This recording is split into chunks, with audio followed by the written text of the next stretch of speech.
Hello everyone, Assalamu alaikum. This is Umma Tahura Jhumu from my YouTube page Learn with Jhumu. আজকে আমরা শিখব কিছু বিভিন্ন ধরনের সেন্টেন্স যেগুলো আপনাদের রেগুলার লাইফের মধ্যে অনেক হেল্পফুল হবে কথা বলার ক্ষেত্রে এন্ড অলসো আপনার রাইটিং এর ক্ষেত্রে। বেসিক্যালি রাইটিং টেস্টের মধ্যে এবং স্পিকিং এর মধ্যে আপনাদেরকে একটা সাজেশন দেওয়া হয় যে আপনারা বেশি করে কমপ্লেক্স সেন্টেন্স ব্যবহার করা ট্রাই করবেন, কম্পাউন্ড সেন্টেন্স ব্যবহার করা ট্রাই করবেন। এখন অনেকেই জানেন না যে what is complex sentence and what is compound sentence. আজকে আমরা সেগুলোই শিখতে যাচ্ছি। এনিওয়েজ, এটা বোঝার আগে আমরা একটু যদি ক্লিয়ারিফাই করি, সেন্টেন্স হচ্ছে গিয়ে গঠন অনুসারে তিন ধরনের হয়ে থাকে। একটা হচ্ছে গিয়ে আপনার সিম্পল, একটা হচ্ছে কমপ্লেক্স, আর একটা হচ্ছে compound sentence. So simple sentence কি? নরমালি একদম বেসিক স্ট্রাকচার দিয়ে যখন আমরা কোনো সেন্টেন্স মেক করে থাকি সেটাকেই বলে থাকি আমরা সিম্পল সেন্টেন্স। যেমন সাবজেক্ট, ভার্ব, অবজেক্ট। যেমন আমি এখানে স্ট্রাকচার লিখেছি সিম্পল সেন্টেন্সের subject, verb, object. You know, you have read tense a lot. Tense তো পড়েছেন সবাই। এখন টেন্সের মধ্যে আমরা কি করে থাকি, এই কি স্ট্রাকচারের মধ্যে মাঝে মাঝে অক্সিলারি ভার্ব ব্যবহার করে থাকি, আবার মাঝে মাঝে কি করে থাকি ওইখানে অন্য কোনো জিনিস ভার্বের V1 ফর্ম, V2 ফর্ম এবং V3 ফর্ম এগুলো ব্যবহার করে থাকি, রাইট? সো এইগুলো যখন আমরা ব্যবহার করে সেন্টেন্স মেক করে থাকি তখনই সেটাকে আমরা বলতে পারি সিম্পল টেন্স। যেমন এখানে আমি একটা সেন্টেন্স লিখেছি, হি কল হবে না, এখানে কলস হবে। Do you know why? Because এই যে সেন্টেন্সটা আমি ব্যবহার করেছি সেটা হচ্ছে আপনার প্রেজেন্ট ইনডিফিনিট টেন্সে।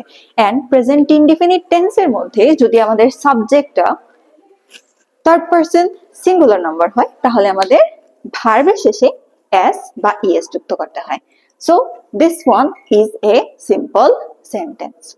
এখন আসি আমরা বাকিগুলোর ক্ষেত্রে।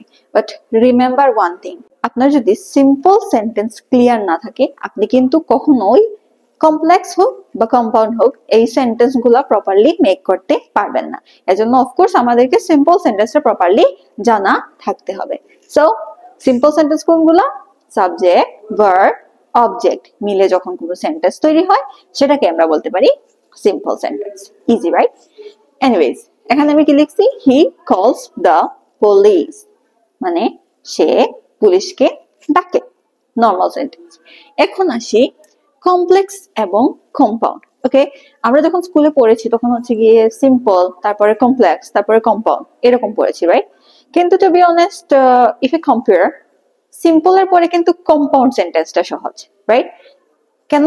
বিকজ আপনি যখন কমপ্লেক্স সেন্টেন্স মেক করেন এখানে একটু রুলস এন্ড রেগুলেশনস আমাদের ফলো করতে হয়। বাট কম্পাউন্ড সেন্টেন্সটা একদম সহজ। কিভাবে? আপনাকে জাস্ট মাথায় রাখতে হবে, আপনি যখন কম্পাউন্ড সেন্টেন্স মেক করবেন তখন আপনাকে সেখানে দুইটা সিম্পল সেন্টেন্স রাখতে হবে। কি রাখতে হবে? দুইটা সিম্পল সেন্টেন্স। এখন দুইটা সিম্পল সেন্টেন্স যখন রাখবেন তখন দুইটা যেহেতু সেন্টেন্স, ওই দুইটাকে যুক্ত করার জন্য আমাদের সেন্টেন্সের মাঝখানে ব্যবহার করতে হবে একটা conjunction. Now you may have a problem with what is conjunction, right? আমরা সহজভাবে যদি শুরু করি এন্ড, বাট, অর, সাধারণত দুইটা সেন্টেন্সকে অথবা দুইটা ওয়ার্ডকে যে সিম্পল ওয়ার্ড দিয়ে যুক্ত করা হয় সেগুলোকে কি বলা হয়? আপনার কনজাংশন বলা হয়। ফর এক্সাম্পল, নিপা এন্ড শিপা। সেখানে কি করছি?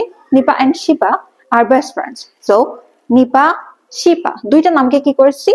এন্ড দিয়ে যুক্ত করেছি, রাইট? সো এই যে এন্ড, দুইটা নামের মাঝখানে কি ছিল? এন্ড। এই এন্ডটাই হচ্ছে আমাদের কি? কনজাংশন। এখন আসে সেন্টেন্সের ক্ষেত্রে কিভাবে আমরা কনজাংশন ব্যবহার করব। ওকে, আমরা সেন্টেন্স যখন মেক করি তখন আমাদের কি ফলো রাখতে হয়? Tense, right? বর্তমানে যদি মিন করি তাহলে আমাদের প্রেজেন্ট টেন্স ব্যবহার করতে হবে। অতীতকাল যদি মিন করি তাহলে আমাদের পাস্ট টেন্স ব্যবহার করতে হবে। এন্ড যদি আমরা ফিউচার ব্যবহার করতে চাই, ভবিষ্যতে কিছু একটা হবে, তখন কি ব্যবহার করতে হবে? ফিউচার টেন্স ব্যবহার করতে হবে, রাইট? সো যখন আপনি কম্পাউন্ড সেন্টেন্স তৈরি করবেন তখন কিন্তু আপনাকে অবশ্যই মাথায় রাখতে হবে এটা, কম্পাউন্ড সেন্টেন্সের প্রথম সেন্টেন্স এবং দ্বিতীয় সেন্টেন্স যেন একটার সাথে আরেকটা কানেক্টেড থাকে। কানেক্টেড কিভাবে থাকবে? একটা কাজ বর্তমানে হয়েছে, সেটার পরের যে সেন্টেন্সটা সেটাও আপনার বর্তমানকেই ইন্ডিকেট করতে হবে এইরকম ভাবে। যেমন আমি এখানে একটা সেন্টেন্স লিখেছিলাম, প্রথমে যেটা লিখছি সিম্পল সেন্টেন্সে, হি কলস দ্য পুলিশ, রাইট? এটাকে আমরা একটু জাস্টিফাই করি বা এটাকে একটু চেঞ্জ করি। সেখানে কি লিখছি দেখেন, I catch the tip. I catch the tip, আমি চোরকে ধরেছি, রাইট? বা আমি চোরকে ধরি। তারপর এখানে কি করছি, এন্ড দিয়েছি, এন্ড। এন্ড মানে কি, এবং। তো এবং দিয়ে আমি যেহেতু যুক্ত করতে যাচ্ছি, সো এবং এর পরে এইটার সাথে খাপ খাইয়ে পরের সেন্টেন্সটা আমরা লিখেছি, হি কলস দা পুলিশ, যেটা আমরা আগে লিখেছিলাম।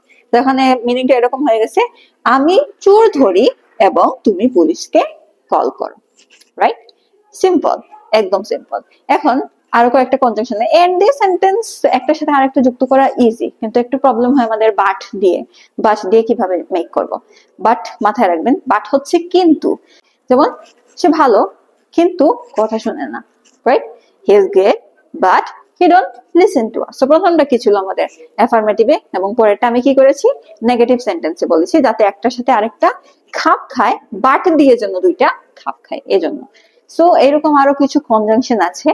এটা হচ্ছে একদম নর্মাল সিম্পল, যেটাকে বলা হয় এন্ড, বাট, অর। কিন্তু আরো কিন্তু অ্যাডভান্স লেভেলের আছে, যেগুলো আমরা সাধারণত রাইটিং এর ক্ষেত্রে এবং স্পিকিং এর ক্ষেত্রে ব্যবহার করে থাকি। ওইটা নিয়ে আমি আরেকদিন আলোচনা করব। বাট আপনারা যদি এটা নিয়ে একটু প্রিপেয়ার থাকতে চান, তাহলে আপনারা কি করতে পারেন, বিভিন্ন জায়গা থেকে হেল্প নিতে পারেন। ফর এক্সাম্পল আমি কয়েকটা বলে দিই, মোরওভার, বিসাইডস, হাউএভার। এন্ড এর বদলে একটা ব্যবহার করা যায় অ্যাজ ওয়েল এজ। সাধারণত এগুলাকে আমাদের বলা হয় কনজাংশন। আর যখন নর্মাল দুইটা সেন্টেন্স আমরা কনজাংশন দিয়ে যুক্ত করব, তখনই সেটাকে আমরা বলতে পারবো কম্পাউন্ড সেন্টেন্স। সিম্পল। এখন আসি আমাদের সবচেয়ে জটিল যে বিষয়টা আমাদের মাথার মধ্যে ক্যাচ করতে পারে না, সেইটার দিকে, complex sentence. What is complex sentence? Okay, আমরা এরকম বলি না মাঝে মাঝে, যদি আমার অনেক টাকা থাকতো তাহলে আমি পুরো বাংলাদেশ কিনে নিতাম। অথবা এরকমও বলি মাঝে মাঝে, যদি আমি পাখি হতাম, পাখি হলে কি করতাম, আকাশের মধ্যে মুক্ত আকাশে উড়ে বেড়াতাম। এরকম জিনিসগুলো বলে থাকি। সো এই ধরনের সেন্টেন্সকে আমরা বলে থাকি কমপ্লেক্স সেন্টেন্স। এখন কমপ্লেক্স সেন্টেন্স মেক করার আমাদের একটা নিয়ম আছে, সেই নিয়মটাতে আসি। যখন আমরা কমপ্লেক্স সেন্টেন্স ব্যবহার করব, তখন আমাদের কিন্তু এটা মাথায় রাখতে হবে, আমাদের যে সেন্টেন্স হবে সেটা হতে হবে দুইটা সিম্পল সেন্টেন্সে। এটা অবশ্যই টেন্স ফলো করে হতে হবে। আচ্ছা, থিঙ্ক সামথিং। ফর এক্সাম্পল, একটা কাজ বর্তমানে হয়েছে, এটার ফলাফল কি বর্তমানে পাওয়া যাবে? যাবে, রাইট? একটা কাজ বর্তমানে হয়েছে, এটার ফলাফল ভবিষ্যতে পাওয়া যাবে? অবশ্যই, ভবিষ্যতেই তো আসে, তাই না? কিন্তু এখন চিন্তা করেন, একটা কাজ বর্তমানে হয়েছে, এটার ফলাফল কি অতীতে পাওয়া যাবে? Of course not. সো আপনি যখন দুইটা সেন্টেন্স যুক্ত করবেন, তখন কিন্তু আপনাকে অবশ্যই খেয়াল রাখতে হবে, প্রথম সেন্টেন্স মানে কাজটা হওয়ার পরে এটার ফলাফল যেটা হতে যাচ্ছে সেটা যেন বর্তমানে হয় অথবা ভবিষ্যতে হয়। এখন অনেকের প্রশ্ন থাকতে পারে, অতীতে হলে আমরা কি করব? সিম্পল, অতীতে হলে আপনার প্রথম সেন্টেন্সও অতীতে, পরের সেন্টেন্সও অতীতে বলতে হবে। যেমন একটু আগে যেটা বলেছিলাম, if I had a lot of money I would buy the house, like that. এটা কি ছিল? উড দিয়ে বলার কারণে এটা আমরা অতীতকে মিন করেছি, ইন্ডিকেট করেছি। কিন্তু আমরা সিম্পল দিয়ে যদি প্রেজেন্ট টেন্স কে মিন করি, প্রেজেন্ট টেন্সে কিছু বলতে চাই, as you can see, complex sentence make করার জন্য আমাদের সবার আগে যে কাজটা করতে হবে সেটা হচ্ছে কি, আমাদের সেন্টেন্সের শুরুতে ইফ অথবা ওয়েন দিতে হবে। ইফ মানে কি যদি, এন্ড ওয়েন মানে কি যখন। বেসিক্যালি দুইটা সেম মিনই করে, বাট যেটা ভালো লাগে সেটা আমরা ইউজ করতে পারি, ডাজন্ট ম্যাটার। সো এর মানে এই না যে শুধু ইফ আর ওয়েনই হচ্ছে কি আপনার কমপ্লেক্স সেন্টেন্সে ব্যবহৃত হয়, আরো আছে। অলদো, অলদো নিয়ে আমরা পরে আলোচনা করি, আপাতত আমরা ইফ দিয়ে জিনিসটা ক্লিয়ার করি। সো ইফ অথবা ওয়েন সেন্টেন্সের শুরুতে আমাদের বসাতে হবে। দেন ইফ এবং ওয়েন এর পরে আমাদের একটা সেন্টেন্স মেক করতে হবে, যেটা হতে হবে একটা রিজন। রিজন মানে কি? কারণ। এই কারণের কারণেই তো এই ফলাফল আসবে, তাই না? তো এই ধরনের সেন্টেন্স কিন্তু আমাদের কমপ্লেক্স সেন্টেন্সের দিকে কেয়ারফুলি কনসার্ন থাকতে হবে। তো দেখেন, ইফ, ইফ এর পরে একটা বেসিক সেন্টেন্স স্ট্রাকচারের আমরা সেন্টেন্স মেক করব। তারপরে নিয়ম হচ্ছে গিয়ে, যেহেতু বলছি দুইটা সিম্পল সেন্টেন্স থাকতে হবে, সিম্পল সেন্টেন্স দুইটাকে আগে, দুইটা যেহেতু সিম্পল সেন্টেন্স ছিল কম্পাউন্ডের ক্ষেত্রে, এখানে যুক্ত করার জন্য আমরা এন্ড ব্যবহার করেছিলাম, মাঝখানে একটা কনজাংশন ব্যবহার করেছিলাম। কিন্তু এখানে যদি আমি খেয়াল করি, ইফ এবং ওয়েনও কিন্তু কি লিঙ্কার্স বা কনজাংশন, রাইট? কিন্তু এটা আমরা কি করেছি, একদম সেন্টেন্সের শুরুতে ব্যবহার করে ফেলছি, রাইট? কিন্তু সেন্টেন্স তো আমাদের দুইটাই ব্যবহার করতে হবে। তাই সেন্টেন্স দুইটাকে সেপারেট, আলাদা করার জন্য সেন্টেন্স দুইটার মাঝখানে আমাদের কমা ব্যবহার করতে হবে। কি ব্যবহার করতে হবে? Comma. You know what is comma? Right? Full stop আছে, তারপরে কমা আছে। ফুল স্টপ দিলে আমরা সেন্টেন্স দুই ধরনের হয়ে যায়, ডাজন্ট ম্যাটার, হতে পারে। কিন্তু যখন আমরা কমা ব্যবহার করি তখন কি হয়, একটা সেন্টেন্সের সাথে আরেকটা কানেকশন থাকতে হয়। সো আমাদের কিন্তু ফোকাস রাখতে হবে আমাদের সেন্টেন্স দুইটার মধ্যে যেন কানেকশন থাকে। সো বি অ্যাওয়ার, কমপ্লেক্স সেন্টেন্সে আমাদের ইফ যুক্ত সেন্টেন্স যেটা হবে, ইফ যুক্ত মানে ইফ বা ওয়েন যুক্ত যে সেন্টেন্সটা হবে সেটা হতে হবে আমাদের রিজন বা কারণ, এবং ওই কারণের কারণে আমাদের রেজাল্ট বা ফলাফল হতে হবে কমার পরের সেন্টেন্সে। ওকে, সো কমার পরের সেন্টেন্স আমরা কি দেখতে পারি আবার, সাবজেক্ট, ভার্ব, অবজেক্ট। এখন অনেকের প্রশ্ন হতে পারে দুইটা সেন্টেন্স কি সেম লেখা যাবে? আমি বাংলাতে যদি ক্লিয়ার করি, যদি আমি ভাত খাই, আমি ভাত খাই, হলো? সেন্টেন্সটা একটু অকওয়ার্ড মনে হচ্ছে না?